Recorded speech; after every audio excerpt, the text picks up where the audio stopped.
జై శ్రీరామ్. అందరికీ నమస్కారం. వెల్కమ్ టు న్యూస్ అఖండ. నేను మీ కస్తూరి శ్రీధర్. మిత్రులారా, మీకందరికి కూడా మావోయిస్టులకు సంబంధించినటువంటి ఒక కీలకమైన అప్డేట్ అయితే ఒకటి తీసుకొని వచ్చిన.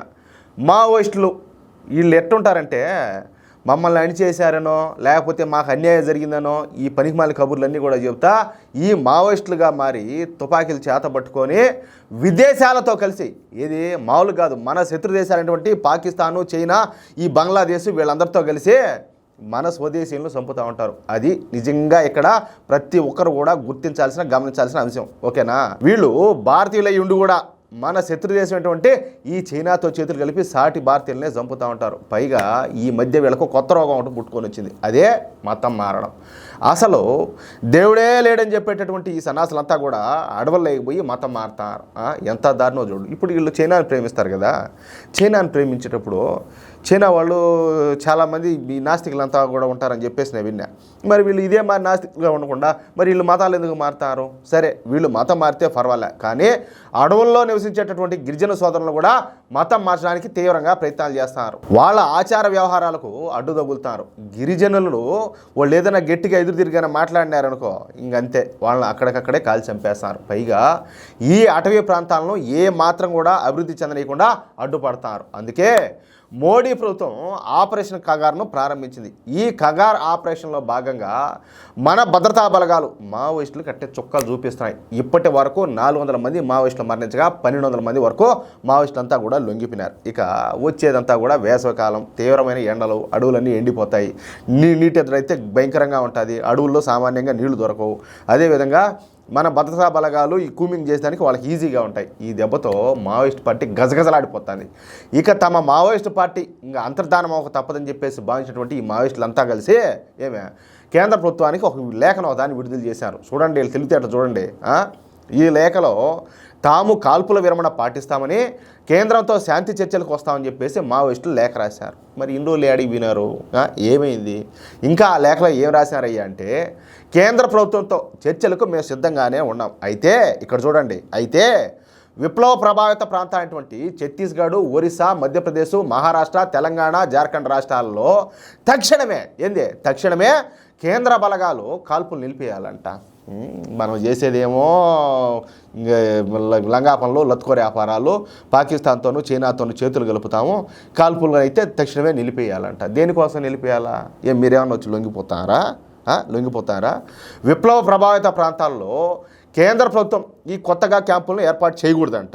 చూడండి, ఈ షరతులకు ఒప్పుకుంటేనే తాము కేంద్రంతో చర్చలకు సిద్ధమని చెప్పేసి తాము తక్షణమే కాల్పుల విరమణ పాటిస్తామని చెప్పేసి మావోయిస్టులు లేఖలో రాశారు.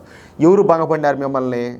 ఎవరు ప్రాధేయపడినారు? ఎవరన్నా భంగపడినారా? అమిత్ షా గారు ఒకటే చెప్పినారు, వచ్చి లొంగిపోండి, లేదంటే లే అని చెప్పి ఆయన క్లియర్గా చెప్పినాడు. లొంగిపోతే లొంగిపోవచ్చు.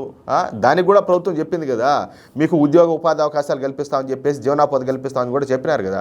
మరి బంగారంగా సంతోషంగా వచ్చి లొంగిపోవచ్చు. మళ్ళీ ఇవన్నీ ఎందుకంటాలే ఊకదంపుడు వ్యాపారాలని.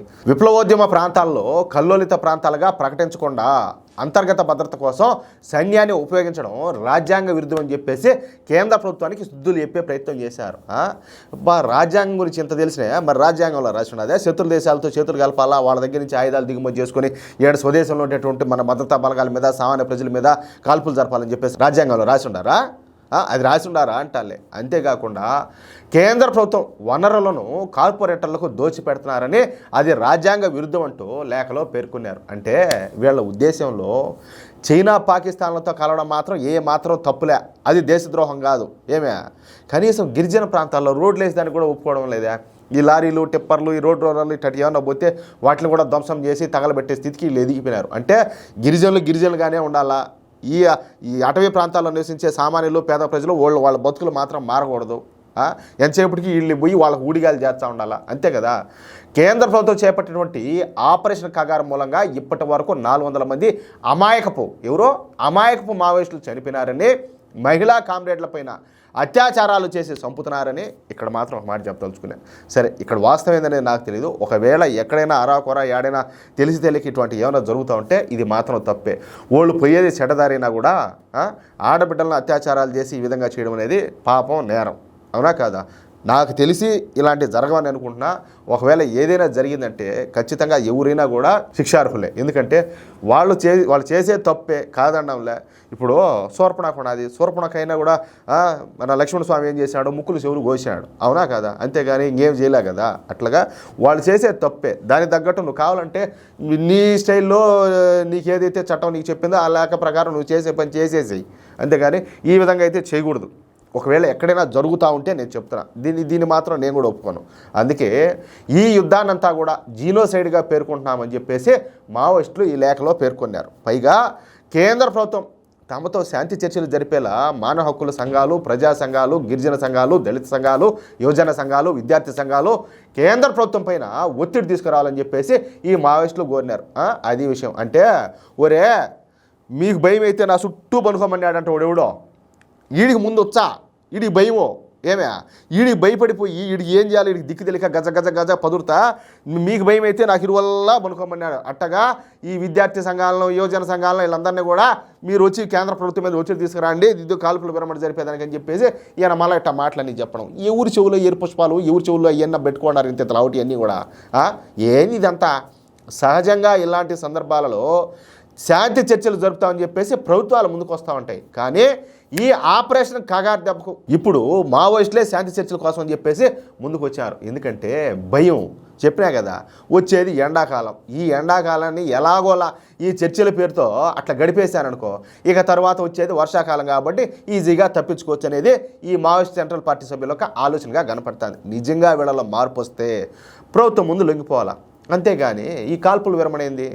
లేదు పోరాడగలుగుతారా పోరాడండి, లేదా లొంగిపోండి. అంతేగాని ఇదేం స్వామి ఈ కాల్పుల విరమణ తొక్క తోటకూరని చెప్పేసి ఈ పాకిస్తాన్ వాళ్ళు కూడా అట్టే చెప్తూ ఉంటారు, కాల్పుల విరమణ అది ఇది అని చెప్పేసి. మళ్ళీ ఏం చేస్తూ ఉంటారు, మళ్ళీ దొంగదారిన దొడిదారిన మళ్ళీ మన వాళ్ళ మీద కాల్పులు జరుపుతూ ఉంటారు. ఎందుకో తీవ్రవాదంలో అక్కడి నుంచి మన దేశంలోకి పంపించడానికి. ఇటాటివన్నీ ఈ లంగా వ్యాపారాలని ఎవరు తెలీదు, ఇటాటివన్నీ ఎన్ని చూడాల. కాల్పుల విరమణ చర్చలకు రమ్మని చెప్పేసి కేంద్ర ప్రభుత్వం ఏమన్నా మావోయిస్టులు కోరిందా? మావోయిస్టులు లొంగిపోయి జనజీవన స్రవంతిలో కలవండి అని చెప్పేసి మాత్రమే చెప్తారు. కాబట్టి నక్సలైట్లు లొంగిపోక తప్పదు, లేదంటే సావడానికైతే సిద్ధపడి ఉండాలి. మొత్తానికైతే మావోయిస్టులు అయితే కాళ్ళబేరానికి వచ్చారు, అది విషయం. ఇంకా జరగబోయే రోజుల్లో ఇంకా శానానే ఉన్నాయి, శానానే జరుగుతాయి. నేను చెప్పబోయేది ఒకటే, అది ఎవరైనా సరే, ఈ దేశంలో పుట్టినోడు ఎవడైనా సరే ఈ దేశానికి వ్యతిరేకంగా పనిచేసినాడు అంటే వాడిని నెట్ట నిలువున చీల్చేసినా కూడా తప్పులే.